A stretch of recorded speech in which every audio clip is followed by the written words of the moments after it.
bisa dilakukan di mana saja, termasuk cara online menggunakan internet. Banyak web, blog, forum, atau aplikasi yang kini banyak tersedia di internet.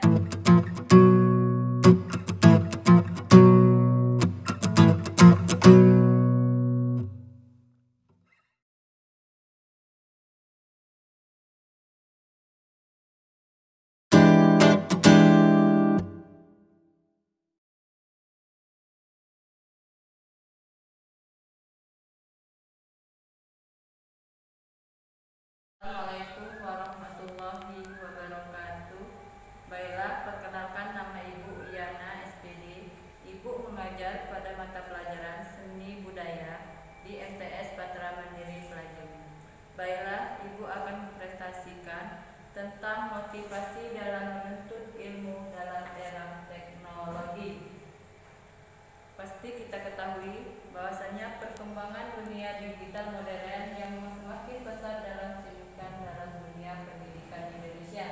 Di sini kita lihat anak-anak sekalian yang di papan tulis ini yaitu peran teknologi dalam menuntut ilmu. Di sini ada 7 konsep. Yang pertama yaitu 1. Sebagai infrastruktur pembelajaran. Yang kedua sebagai sumber bahan ajar. Yang ketiga sebagai alat bantu dan fasilitas pembelajaran. Yang keempat sebagai skill dan kompetensi. Yang kelima sebagai sumber informasi penelitian. Dan keenam sebagai media konsultasi. Dan ketujuh sebagai media belajar online. Yaitu, baiklah Ibu akan jelaskan satu persatu. Baiklah anak-anak sekalian perhatikan di depan. Ibu akan menjelaskan. Yang pertama yaitu di sini adalah sebagai infrastruktur pembelajaran, yaitu adalah TIP sangat berperan sebagai infrastruktur pembelajaran di mana bahan ajar yang tersedia dalam format digital. Dengan begitu proses pembelajaran bisa dilakukan di mana saja dan mempermudah kita untuk belajar di mana saja, di kapan saja, waktunya kapan saja kita lakukan.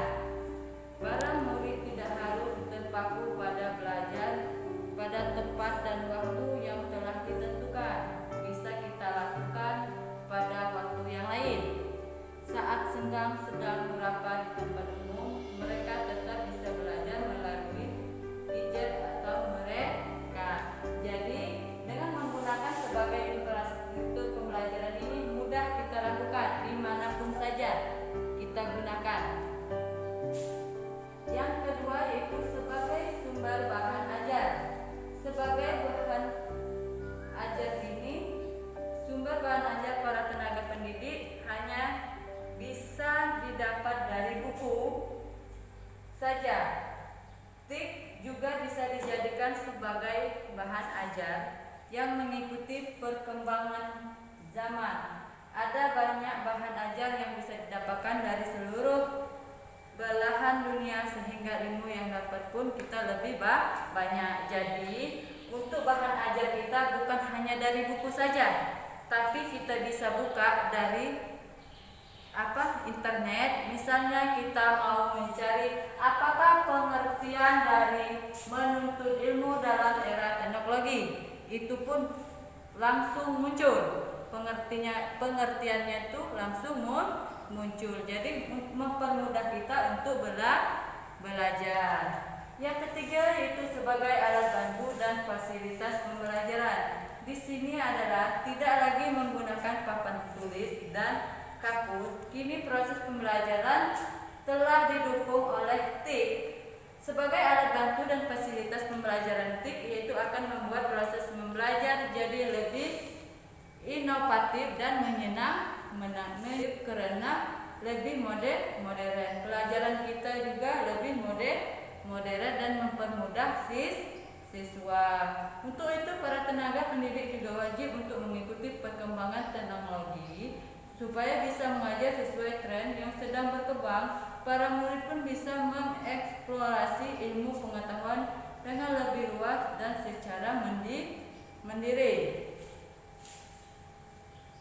Yang keempat yaitu sebagai skill dan kompetensi, yaitu penggunaan TIK harus profesional. Maksudnya adalah TIK bisa masuk ke semua lapisan masyarakat, tapi disesuaikan dengan profesinya masing-masing. Jangan sampai TIK untuk masyarakat berpendidikan universitas diberikan kepada masyarakat pedesaan yang rata memiliki latar belakang pendidikan yang rendah, di mana banyak sebagian rata-rata latar belakang pendidikan masyarakat yang rendah. Yang kelima yaitu sebagai sumber informasi dan penelitian.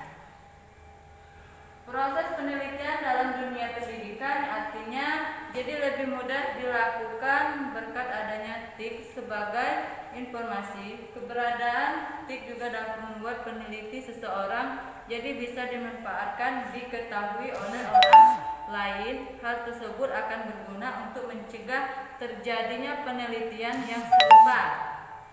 Dan keenam, sebagai media konsultasi, yaitu internet banyak dimanfaatkan sebagai media berkonsultasi dengan pakar yang berada di tempat lain. Baik tenaga pendidikan maupun pelajar sama-sama bisa memanfaatkan untuk mendukung kegiatan belajar mengajar. Mereka langsung dari pakarnya harus mengeluarkan tanpa tidak mengeluarkan biaya yang besar. Jadi tidak adanya harus pengeluaran biaya yang besar. Yang ketujuh sebagai media belajar online. Belajar bisa dilakukan di mana saja, termasuk cara online menggunakan internet.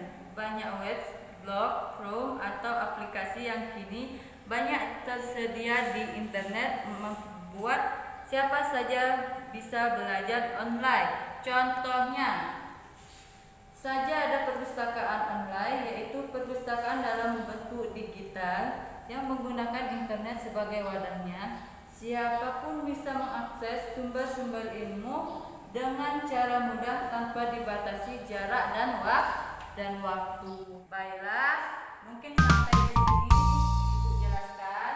Apabila ada kata yang salah, baik ucapan atau penjelasan Ibu kurang paham dengan anak sekalian, Ibu mohon maaf. Kepada Allah Ibu mohon ampun.